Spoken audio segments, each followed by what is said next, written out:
Bonjour à tous. Je suis ravi de vous accueillir ce matin dans le cadre de mes interviews sur le blog des dirigeants engagés.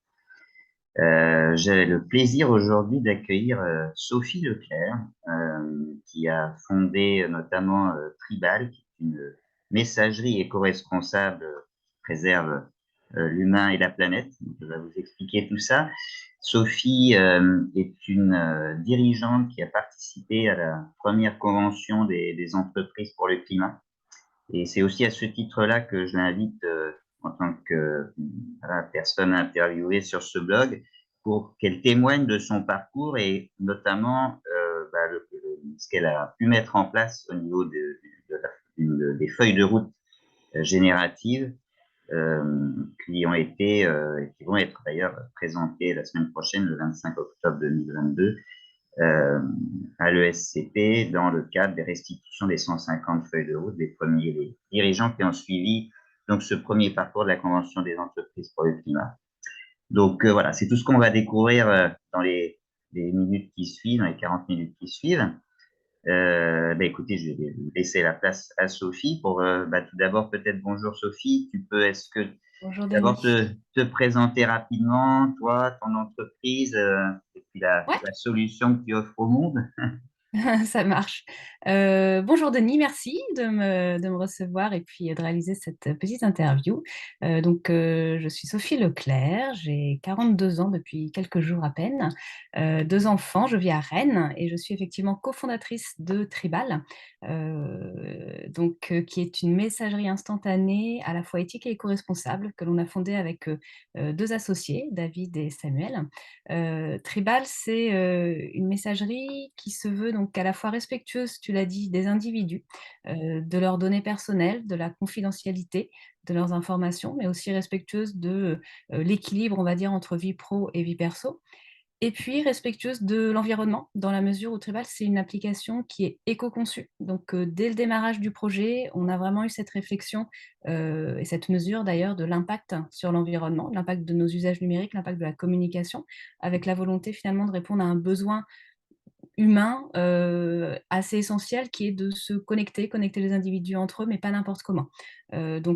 Démarche d'éco-conception, minimisation d'impact environnemental et puis l'autre élément qui est important sur ce sujet-là aussi, c'est le fait de, heu partageons la valeur créée en redistribuant une partie de nos revenus, jusqu'à la moitié de nos revenus, à des partenaires qui, eux, vont mettre en œuvre des projets à impact, des projets, régénératifs, des projets de reforestation, de protection, de la biodiversité notamment, et donc d'essayer de boucler la boucle de cette manière-là, en proposant un service utile qui impacte le moins possible l'environnement et en contribuant à, impacter positivement à travers le financement de projets, environnementaux. Waouh, dis donc, c'est drôlement ambitieux, surtout dans la jungle des outils numériques qui s'offrent aujourd'hui, surtout face à la domination des GAFAM. D'ailleurs, comment vous faites connaître d'ailleurs pour diffuser cette messagerie? Alors effectivement, on arrive, comme, le petit face à, des très gros, qui existent aujourd'hui. On s'appuie avant tout sur, une communauté, d'acteurs engagés et c'est d'ailleurs, la volonté aussi de Tribal de fédérer cette communauté, d'en faire, un outil de communication pour accélérer la transition, écologique de manière générale. Tribal, je ne l'ai pas précisé, mais existe en version grand public, accessible gratuitement sur les stores, mais Tribal, c'est aussi une plateforme professionnelle. Et ça, c'est un moyen de toucher un public aussi plus large à travers cette plateforme, qui est une plateforme collaborative qui permet à des organisations de dialoguer, d'échanger avec l'ensemble de leurs parties prenantes, que ce soit en interne avec les collaborateurs, mais aussi en externe avec des clients, des fournisseurs, des partenaires. Et Tribal, c'est également un média qui permet à tout acteur de créer ce qu'on va appeler des tribus publiques, c'est-à-dire des fils d'actualité finalement, accessibles au grand public, accessibles à tous, dans l'application. On touche à la fois le grand public, mais effectivement, on ne se bat pas avec les mêmes armes, hein, aujourd'hui que les grands, hein, je ne vais pas le nier. Et c'est pour ça qu'on a une approche, auprès des professionnels avec cette plateforme de communication, responsable, et qui permet là de déployer au sein d'une organisation et avec les parties prenantes, l'usage, d'un outil finalement qui permet de retrouver de la cohérence entre des valeurs, des discours et puis, les outils qui sont employés pour pousser ces mêmes discours, ces mêmes valeurs. Donc on est vraiment dans, cet alignement et aujourd'hui on s'appuie, beaucoup sur, des acteurs engagés qui ont besoin de cette cohérence et de cet alignement et je pense que c'est une attente de toute façon, de manière générale des consommateurs, des citoyens, de retrouver, de la cohérence, hein, et de l'alignement. Et sais-tu combien il y a d'utilisateurs aujourd'hui? On a plusieurs, dizaines de milliers d'utilisateurs, hein, côté grand public et puis, on déploie dans plusieurs organisations, également à titre professionnel, que ce soit d'ailleurs des entreprises, des collectifs, des associations potentiellement également. Donc, voilà, avec un public très, très varié, très divers, mais qui a en commun cette volonté, de changer les choses, et de créer, une communauté, engagée, et même en termes de communication. Waouh! Bah, en tout cas, moi pour l'avoir testé, et pour m'en servir, j'avoue que c'est vraiment une messagerie très très agréable et c'est vrai que quand on sait tout ce qu'il y a derrière, c'est quand même chouette de voir ça se déployer, en France. Donc on mettra toutes les infos, je vous mettrai les infos dans le petit article de blog que je mettrai, avec la vidéo pour que vous ayez toutes les infos et que vous puissiez peut-être découvrir cette application, de messagerie. Dis-moi Sophie, pour revenir juste à Tribal et à toi, quel chemin qui t'a amené d'ailleurs chez Tribal et quelles sont les sources de ton engagement sociétal? Ouais, bonne question effectivement. Alors, moi pour le coup j'ai, 18 ans maintenant d'expérience on va dire dans le marketing et le marketing digital, en particulier avec un parcours, école de commerce, tout ce qui est le plus classique et puis, à l'époque, pas du tout d'ailleurs à l'époque de prise de conscience, ou en tout cas, d'intégration de ces enjeux environnementaux, que ce soit dans les formations ou mes premiers métiers et puis cette prise de conscience elle est venue, à la fois enfin naturellement et de manière grandissante, hein, ces dernières années. On va dire qu'elle est double. D'abord prise de conscience, dans le cadre de mon métier, hein, du marketing, de la communication, de la data, de l'enjeu, de respecter les données d'utilisateurs, de l'enjeu, de cette confidentialité. Trop de services qui se sont développés, à l'encontre d'une certaine éthique de l'usage de ces données, et un certain ras-le-bol, on va dire, hein, des méthodes qui étaient employées.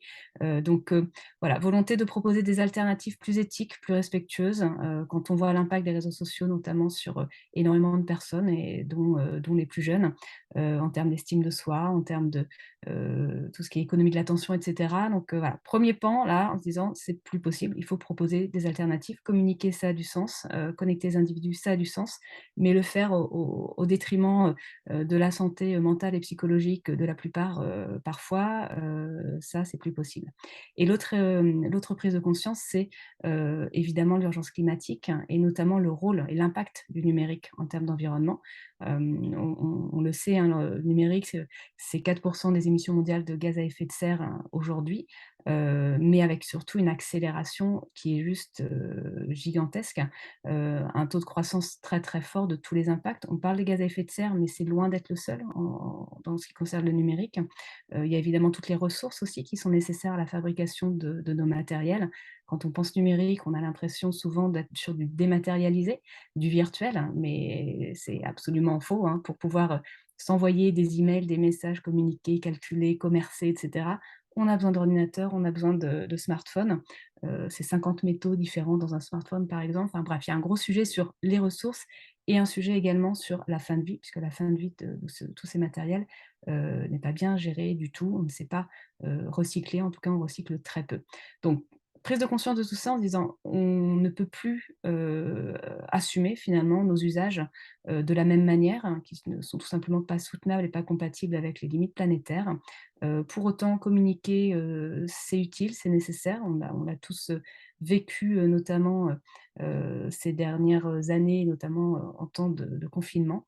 Et donc on a eu à cœur, avec, Samuel et David de proposer une alternative, pour garder ce contact, hein, mais le faire, de manière différente, dans le respect des données, dans le respect de la confidentialité, de la souveraineté, mais aussi, dans le respect de l'environnement et ça passe forcément par, une démarche d'éco-conception pour se dire, de quoi on a vraiment besoin en fait. Ne développons pas des services numériques qui sont pas forcément utiles ou utilisés. Donc pour ça, on est passé par des ateliers de design thinking avec des potentiels utilisateurs. Donc avant même d'écrire la première ligne de code, on a eu plusieurs mois de réflexion pour se dire qu'est-ce qui est réellement utile, et qu'est-ce qu'on ne va pas faire avant de se dire ce qu'on fait, c'est aussi se dire qu'est-ce qu'on ne fera pas, qu'est-ce qu'on ne développera pas. Et d'ailleurs, c'est des questions qu'on se pose au quotidien dans toute nouvelle fonctionnalité, de se dire: «Est-ce qu'on en a vraiment besoin?» Donc démarche d'éco-conception, et là-dessus, on est accompagné, hein, on intervient avec l'ADEME notamment sur l'éco-conception, on échange avec, nos développeurs ont été formés au Green IT aussi, avec l'Institut du numérique responsable. Donc il y a toute une communauté, tout un collectif autour de ces sujets-là qui nous permettent de grandir, de progresser au quotidien. Et puis comme ça suffit pas de faire, moins, on est allé jusqu'à développer ce modèle économique, là aussi ambitieux et innovant qui est de dire, bah, la valeur créée par Tribal, on va la repartager, la distribuer pour financer des projets qui, eux, vont pouvoir réparer ces écosystèmes, et avoir un impact en termes de décarbonation, de préservation de la biodiversité. Et pour ça, on s'est entouré de super partenaires, notamment, Planète Urgence avec qui, on finance, plusieurs projets à l'international, l'Institut Jane Goodall, Écoterie aussi, plus localement en France. Waouh, dis donc, tout ça, c'est vraiment des super beaux projets. C'est sûr que, bah, voilà, vous avez pris d'ailleurs le chemin de la sobriété, avant même qu'on en parle autant qu'aujourd'hui. Et c'est vrai que l'enjeu du numérique responsable, de la sobriété numérique dans ses usages comme dans ses applications et c'est la façon de fabriquer les appareils, tout ce qui est du recyclage, l'extraction des ressources, c'est de vrais enjeux dont on parle de plus en plus. Et c'est vrai qu'avec l'arrivée avec les effets rebonds qu'il y a aussi dans les usages des technologies et tout ce qu'on voit maintenant arriver avec le Web3, le métavers, c'est vrai que ça prend des proportions. Ben voilà, c'est ce toujours plus qui continue et je pense que voilà, vous participez activement à cette réflexion aussi globale sur bah voilà, nos usages, notre consommation globale, notre attitude vis-à-vis de la planète. Et bah, du coup, je suppose, Sophie, que c'est comme ça, en fait, que Tridal a rejoint la Convention des entreprises pour le climat. Ouais, alors tout à fait, et je rebondis juste sur ce que tu viens de dire aussi. Tribal, je l'ai pas précisé, mais c'est une entreprise à mission. Dès le début, on l'a créée en tant qu'entreprise à mission avec justement cette volonté de proposer, un numérique, utile, respectueux de l'humain, respectueux de la planète. Donc on est vraiment dans cette démarche et du coup, effectivement, quand, on a entendu parler de la CEC, Convention des entreprises pour le climat, ça a été, une évidence en fait de contribuer, de participer. Ça nous a permis, vraiment de structurer la démarche, de conforter certains choix, d'aller plus loin sur d'autres, et puis de rejoindre un collectif aussi et surtout parce que, bah, faire bouger les modèles, faire bouger les lignes, c'est pas tout seul qu'on peut le faire, hein, même, avec nos petits bras ou même avec beaucoup de volonté. Donc on a besoin de cet écosystème, on a besoin de ce collectif pour, pouvoir, accélérer, et avoir un vrai impact, tous ensemble. Donc effectivement, la CEC a été une super rencontre, un vrai accélérateur, et un levier, fort pour, avoir de l'impact, avec, d'autres organisations et d'autres acteurs, super engagés. Oui, parce que c'est sûr qu'il suffit pas d'être mission native pour voilà pour se Mmh. préoccuper voilà pour avancer si facilement bah voilà dans ce chemin vers une économie plus sobre et voire même régénérative, hein, comme tu dis, réparer bah voilà et rester dans les 9 limites planétaires. Alors je reprécise juste pour nos auditeurs, hein, la Convention des entreprises pour le climat, ça a été donc 150 entreprises qui ont fait un parcours de 8 mois apprenant, agissant pour voilà, développer, travailler sur des nouveaux business models à visée régénérative. Et donc, ils ont produit 150 feuilles de route justement voilà, qui sont publiques. Et donc, ça a été un parcours, en effet, pour l'avoir suivi activement moi-même, vraiment très transformateur pour les dirigeants. D'ailleurs, qu'est-ce que tu as retiré de plus marquant dans ce Mmh. parcours de la Convention des entreprises pour le climat, Sophie? Alors, pour le coup, ça a été assez, bouleversant comme parcours en ce qui me concerne. On parle d'un parcours de transformation à la fois, personnel et organisationnel. Moi je l'ai bien senti, je l'ai bien vécu, même en étant déjà, sensible au sujet, assez embarquée, j'étais déjà dans la démarche, tribale, hein, ça Mmh. existait. Pour autant, je me suis, pris ou repris, une grosse, claque. On parle souvent de claque, ou gifle climatique. Ça a été le cas lors de la première session, qui est une session consacrée au constat. Et je peux dire que j'ai eu un avant et un après, par rapport à la CEC. Le truc qui fait qu'on ne revient pas en arrière, et qu'on n'a plus de fausses excuses pour, pas agir et changer les choses. Donc moi, ça a été un vrai booster, et pour me mettre en action, encore plus, j'ai envie de dire, et ne rien lâcher surtout. Je me suis formée suite à ça en tant qu'animatrice, fresque du climat, fresque du numérique, avec vraiment la volonté, bah, de démultiplier au maximum, de sensibiliser, de crier sur les toits, l'urgence à agir, et puis, de faire ma part. Donc ce que j'ai vraiment trouvé de super puissant dans la CEC, c'est à la fois le niveau de compréhension qui a été amené par les différents intervenants. Donc tu l'as précisé, mais c'est vraiment un parcours sur plusieurs mois avec plusieurs sessions en présentiel. On part des constats, mais surtout on travaille après, en structurant la démarche pour repenser les modèles, en profondeur et co-construire des modèles à visée régénérative.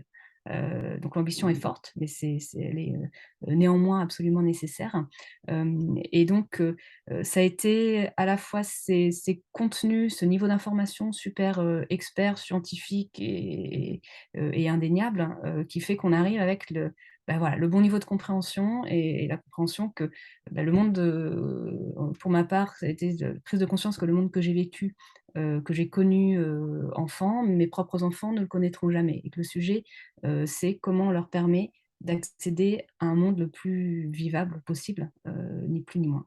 Donc niveau de compréhension, le deuxième élément qui est hyper fort, c'est la structuration de la démarche. Quand on parle de modèle régénératif, ça ne s'invente pas comme ça. Donc il y a tout un accompagnement aussi, pour comprendre de quoi on parle, pour, décomposer, son modèle, son écosystème, créer des nouvelles coopérations, et aboutir à une feuille de route in fine, qui permet d'avoir un plan d'action concret, pragmatique pour avancer. Et puis, troisième élément qui est absolument fondamental, c'est ce collectif, la démonstration, déjà la conviction et la démonstration que pour faire bouger les lignes, on ne peut le faire que par la coopération, heu, parce que le problème, il est systémique et la solution, elle le sera aussi, et donc on a besoin d'interagir tous ensemble, et au sein même de la CEC, on a pu mettre en œuvre ces 1 éléments de coopération, à travers notamment, on avait des groupes de travail, pour travailler nos feuilles de route, mais aussi des groupes de travail transverses. Et là, en l'occurrence, on a pu travailler sur, un sujet autour de la frugalité numérique, et qui nous a permis, avec différents acteurs, du numérique d'ailleurs, qui peuvent être concurrents dans une autre vie, de coopérer pour trouver ensemble, des solutions et répondre à des enjeux qui nous dépassent et qui dépassent, l'entreprise elle-même à son échelle. Et donc voilà, c'est vraiment, moi ça a été, ouais, une transformation personnelle et vraiment un moteur, et je pense que c'est le cas pour avoir, partagé avec tous les autres, participants, pour, comprendre, co-construire, et bénéficier d'une méthodologie, d'un accompagnement, parce qu'on a des personnes super qui nous accompagnent tout au long du parcours, à la fois des experts, des coachs, des facilitateurs, et puis le moteur qui est l'émotion, que l'on vit aussi, parce que quand on est dans un collectif, bah, il se passe plein de choses. Quand on est face aux enjeux et aux défis, aussi énormes que, les enjeux climatiques, forcément il se passe des choses en termes d'émotion, et donc pouvoir faire de cette émotion, un moteur pour se mettre en mouvement et pour agir, et finalement tirer du positif, bah, je trouve ça super efficace et super, agréable aussi. Donc on a pu passer des moments très forts et des bons moments, et en tout cas, être tiré vers le haut et soutenu, donc même si, tu connais le U, hein, on est allé, bien en bas du U là, Ouais, sur ouais, ouais. certains moments, Mmh. mais l'idée c'est de remonter la pente aussi ensemble. Voilà, c'est ce que permet de faire la CEC, et du coup, bah, tout naturellement, j'ai reçu beaucoup, j'ai voulu, contribuer là aussi, à mon échelle pour permettre à d'autres de vivre ce parcours, et de vivre cette transformation et puis de bouger collectivement. Et donc, d'où mon implication dans l'organisation d'une CEC Ouest ancrée dans le territoire, au sein de la Bretagne et des Pays de la Loire pour permettre à d'autres organisations de vivre ce parcours et d'avancer ensemble. Oui, oui, donc de toute façon, là aussi, je mettrai les infos pour les différentes CEC régionales, d'ailleurs, qui se lancent pas seulement sur l'Ouest, mais Mmh. également en PACA, en Ouais, Bourgogne-Franche-Comté, en région Rhône-Alpes, et puis les CEC thématiques qui sont dans les cartons. C'est vrai qu'il y a ce parcours a vraiment lancé une dynamique, et comme tu le dis, Sophie, moi je l'ai vécu aussi, c'est cette émulation collective, et surtout c'était une sorte de catalyse en fait d'énergie positive et surtout d'action concrète entre dirigeants, entre entreprises, et voir, comme tu dis, il y a eu de la coopétition, il y a eu des choses qui se sont faites, voilà, entre entreprises de même secteur, bah, voilà, qui ont voulu s'attaquer à des problèmes, voilà, bien plus globaux dans un esprit, bah, voilà, vraiment de responsabilité. Et ça, mmh. c'est vraiment, enfin voilà, c'est un parcours vraiment unique. Alors, du coup, vous avez, bah, voilà, vous avez fait avec Tribal ce parcours.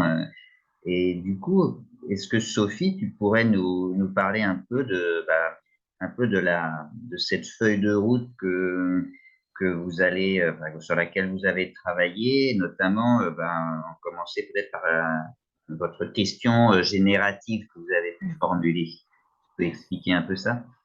Ouais, effectivement, donc dans ce parcours, un des exercices par lesquels on est passé, c'était de formuler une question dite générative, qui peut se rapprocher un petit peu d'une raison d'être et qui permet, derrière de dérouler le plan d'action et les nouvelles coopérations qu'on met en place pour arriver à répondre à cette question.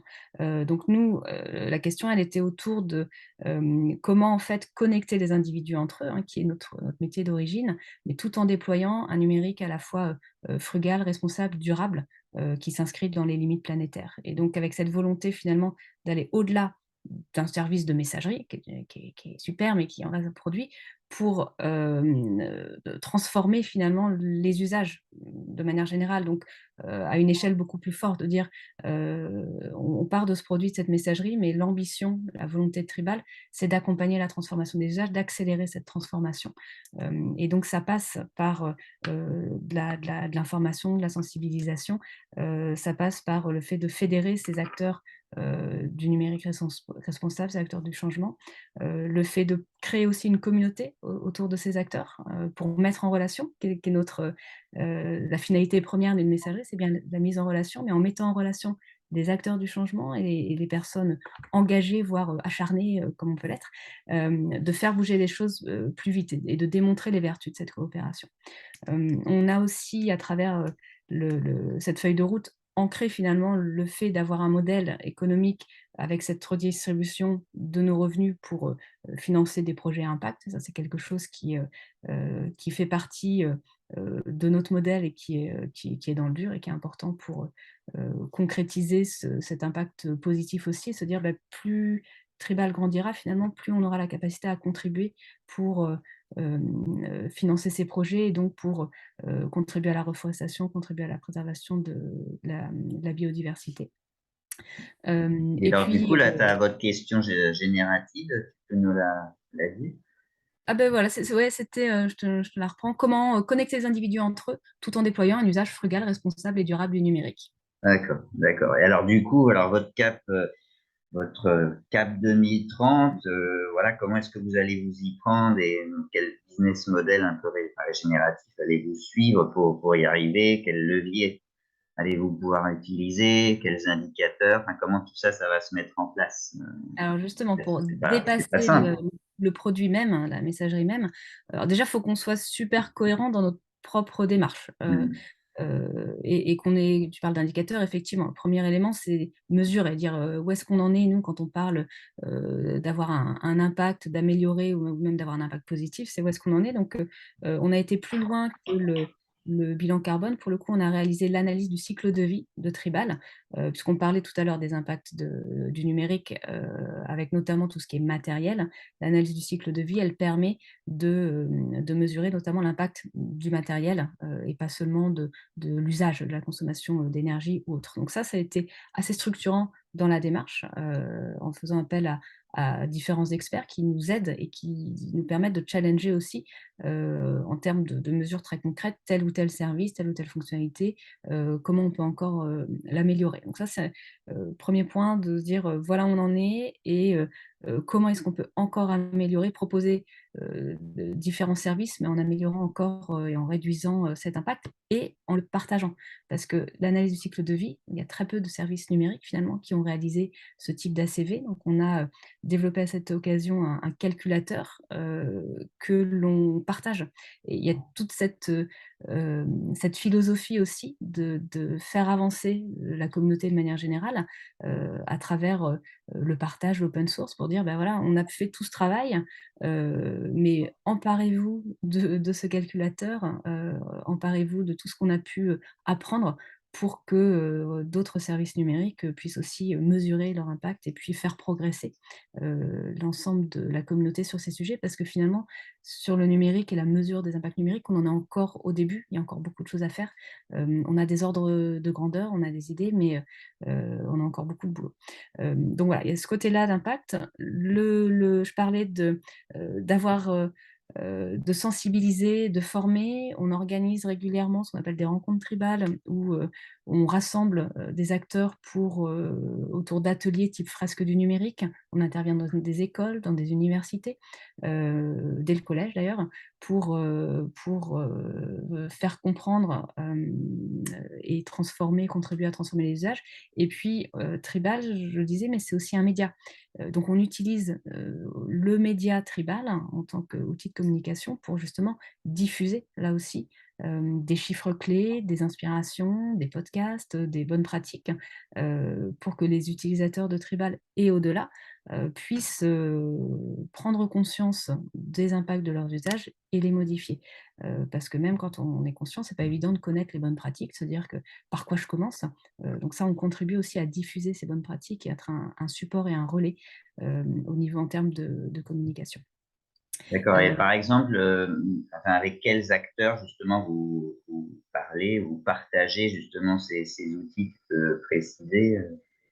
Ouais, alors, je citais l'ADEME tout à l'heure, le Green IT, on fait partie du collectif numérique responsable aussi, à Rennes qui rassemble un certain nombre, d'organisations.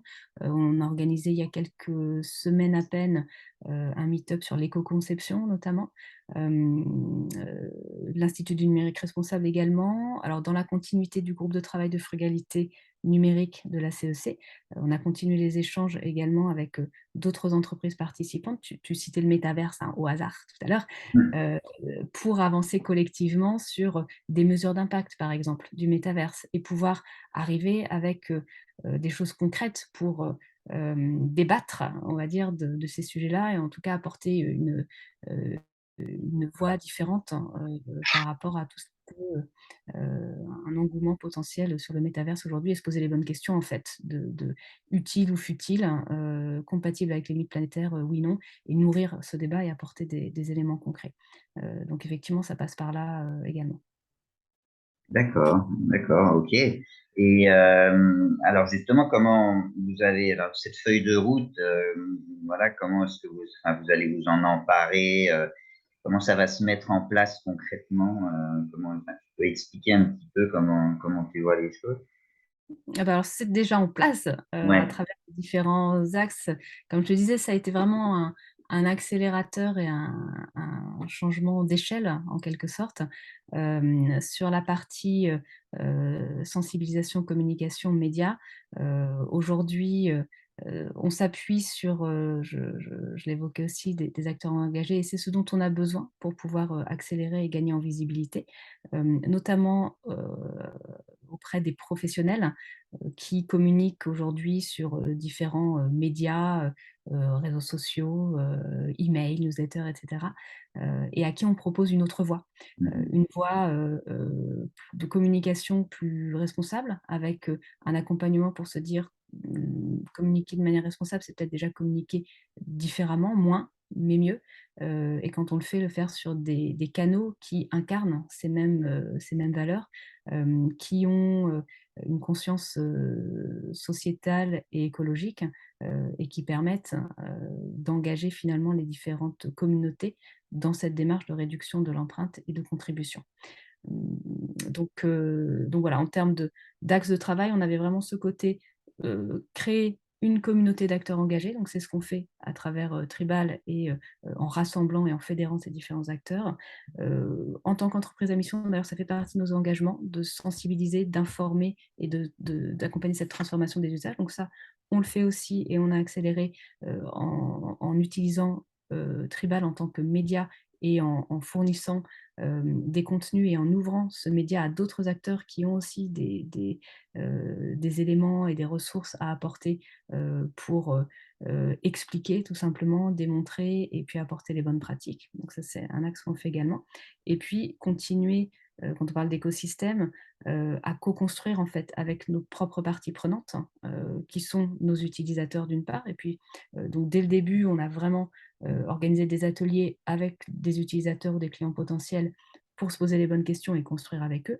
On continue à le faire, on continue à les interroger, à recueillir les retours de nos différentes parties prenantes, que ce soit grand public ou professionnel. On travaille aujourd'hui avec des acteurs de la RSE notamment, des responsables communication pour, accompagner ce changement et se dire, qu'est-ce qui ferait sens pour, accélérer? Qu'est-ce qui fait sens dans une organisation? Comment on répond aux douleurs ou aux points durs de ces acteurs au sein des organisations. Aujourd'hui, on voit qu'il y a un enjeu de dialogue et de preuve de dialogue, d'ailleurs dans la plupart des labels RSE ou des démarches, type Bicorp ou autre, il y a cette nécessité de dialogue avec les parties prenantes, qui doit se concrétiser et pas seulement les collaborateurs, mais aussi au-delà. C'est ce qu'on permet de faire et c'est à travers heu, cette co-construction, avec nos propres parties prenantes qu'on arrive à trouver des solutions et qu'on arrive à identifier ce qui peut être vraiment utile pour aller dans ce sens et avoir une démarche vertueuse au sein des organisations et plus globalement.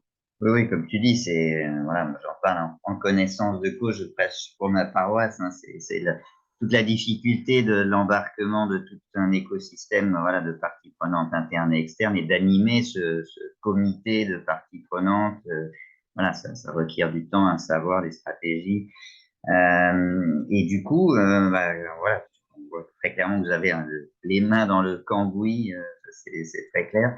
Et bah, justement, comment tu vois ton entreprise, Tribal dans, je sais pas, 10, 15, 20 ans? Qu'est-ce que tu lui souhaites? Comment et quels obstacles tu vois sur ce chemin? Quelle vision tu as? Enfin, vers où vous allez? Voilà, de quoi aurais-tu d'ailleurs peut-être besoin pour y arriver? Tu peux exprimer Mmh. aussi des attentes, des besoins. C'est toujours dur de se projeter, très loin, hein, parce qu'on sait jamais, déjà à court terme, de quoi demain sera fait. Mais, en tout cas, la vision et la volonté, c'est vraiment, celle je me répète un petit peu, mais de transformer les usages de manière générale et Tribal se veut un accélérateur de cette transformation, de donner du sens en fait. Aujourd'hui, je parlais de près de 20 ans de marketing digital. Voilà, le mot-clé, enfin, ça a été longtemps de dire, «On développe les usages, du digital, on développe le digital, le numérique». Mais finalement, pourquoi faire? Et c'est redonner du sens à tout ça. Se dire, «OK, super, mais si c'est pour aller dans un monde virtuel et vendre des parcelles, virtuelles et puis, oublier finalement, l'essentiel qui est, la relation humaine», c'est pas la peine. Surtout quand, ça détruit encore un petit peu plus, les ressources, réelles, hein, de notre chère planète. Donc, il y a vraiment cette volonté d'accompagner cette transformation. Donc, bah, oui, à long terme, dans nos rêves les plus fous, Tribal, bah, déjà, c'est, la messagerie, principale de l'ensemble, des acteurs, engagés. C'est, la messagerie qui fédère l'ensemble des consommateurs citoyens, mais aussi des organisations dans un usage professionnel. Et puis c'est sûrement plus qu'une messagerie. Quand on parle d'usage du numérique responsable de manière générale, c'est le rassemblement de tous ces, outils, et usages, hein. Et puis, j'ai envie de dire que c'est pas qu'un outil numérique. Demain, une entreprise tribale, c'est aussi, un lieu d'échange, de débat, de rencontre. Et quand on se dit donner du sens et puis mettre le numérique ou le digital au service de l'humain, bah, c'est aussi vivre l'humain. Quand on fait des rencontres tribales aujourd'hui, c'est des rencontres en présentiel, parce qu'on a besoin de se rencontrer et de vivre ces moments-là.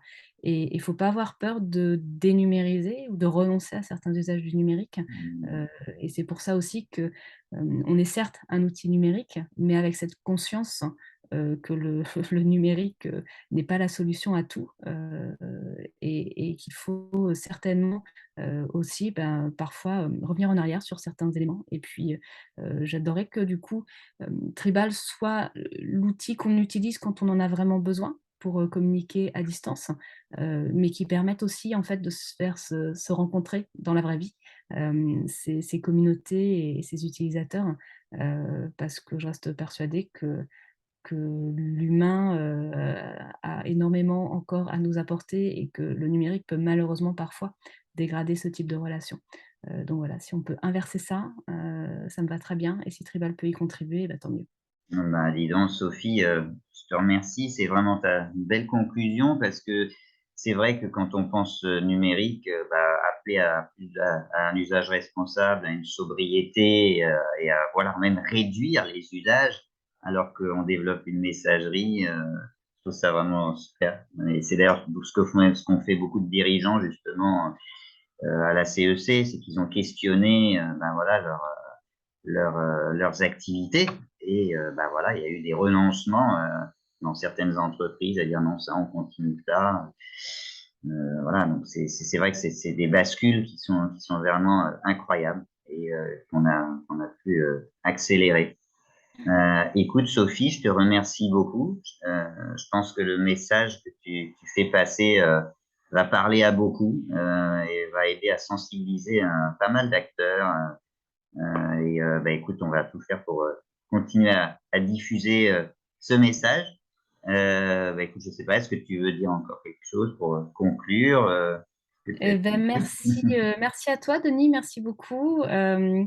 Je ne peux que vous conseiller de tester Tribal et puis surtout, de se poser les bonnes questions en permanence. Effectivement, utile ou futile, le numérique ne fait pas tout, mais il apporte énormément de trucs super. Donc, concentrons-nous sur, les usages super qu'il peut apporter et puis, n'oublions pas, l'humain dans tout ça. Bah, écoute, merci Sophie, ça sera, le mot de la fin et bah, écoute, un grand merci, de ta venue ce matin et puis, bah, écoute, à très, très bientôt et puis, ben, on mettra les infos sur, Tribal et la CEC, dans l'article avec l'interview. À Merci très bientôt Denis, à Sophie. Merci, bientôt. au revoir.